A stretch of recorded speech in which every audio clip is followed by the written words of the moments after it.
একদম উচিত কথা বলছে। শোনো, আমার বাড়ির লোক তোমার সাথে জোর করে বিয়ে দিচ্ছে ঠিকই, কিন্তু বিয়ের পর কিন্তু তুমি আমার এই শরীরটাই পাবে, এই মন পাবে না। মন নিয়ে কি মাল ছিড়বে? আমার শরীরটা পেলেই হবে। কথা কি ক্লিয়ার না বেদানা? দেখুন তো এই বান্ধবীটা কি আপনার না আমার? তোরা বান্ধবীরা প্রেম করছে, আমি শালা কি মেরে মরছি। বাবু, দুনিয়াটা শুধু তোমার আর আমার। ওরে বাচ্চা, আমাকে নিয়ে পাঠাতে তুই। প্রপোজ করার স্টাইলটা দেখুন, কিন্তু ভাষা নিষেধ আছে।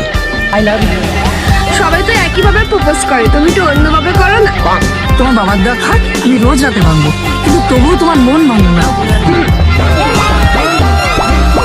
যুগ পার হয়ে যাচ্ছে,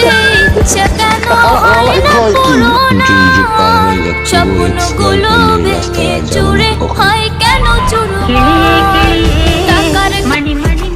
5 বছর আগের গন্ডগোল এখনো মনে রাখা লাগে? পাশ দিয়ে গেলে কি হতো, কাদাতে ঘুরে যাওয়া লাগে? 5 বছর আগের ঘটনা কেন, 50 বছর আগের ঘটনা মনে থাকবে আমার। মরার আগেও তো এইভাবে চলবে।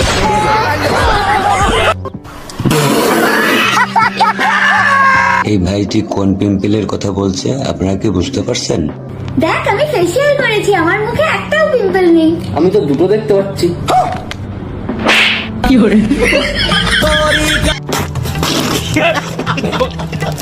এই ভাইটি কথাটা কি শোনালো, আমার তো মাথায় নষ্ট হয়ে গেল। আপনার কি মাথা নষ্ট হতে পারে? বেবি দেখো, ওখানে কে দাঁড়িয়ে আছে। বাহ, ওখানে কে দাঁড়িয়ে আছে তুমি দেখতে পাচ্ছ, এখানে যে এইটা দাঁড়িয়ে আছে তুমি দেখতে পাচ্ছ না। এই বোকাচোদা। প্যারি সমাজ গই। দেখুন বন্ধুরা, পতাকাটা স্টিচিং করলেও দেখে শুনে করতে হয়। ভাই ভাই মালটা দেখ। আরে জানেমান কোথায়? নমস্কার বৌদি। সারাদিন রাস্তা করতে এই করো। আয় তুই বাড়িতে আয়, হচ্ছে তোর দ্বারা। এই আফুর কথাটিগুলো শুনুন, কিন্তু খবরদার কেউ হাসবেন না।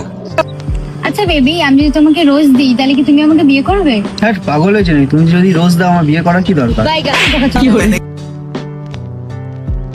এই কাকিমায়ের ছেলে এবং ছেলের বউ রাত্রে অনেক চিল্লাচিল্লি করে, তাই কাকিমা বলতে এসে নিজেই বেকুব হয়ে গেল। আচ্ছা বৌমা, রাতে একটু আস্তে চেল্লাতে পারো না? আস্তে চেল্লালে নাতি নাতনির মুখ কি বাল ছিঁড়ে দেখবি? ভাই ভাই, এটা কি মজা না অন্য কিছু? আপনারাই দেখুন এবং বিচার করুন। এই, তুমি কি সিম ব্যবহার করো গো? টাওয়ারের পাশে দাঁড়িয়ে কথা বললে তোমার কথা বেঁধে বেঁধে যায়। দেখো, সব সময় কিন্তু মজা ভালো লাগে না।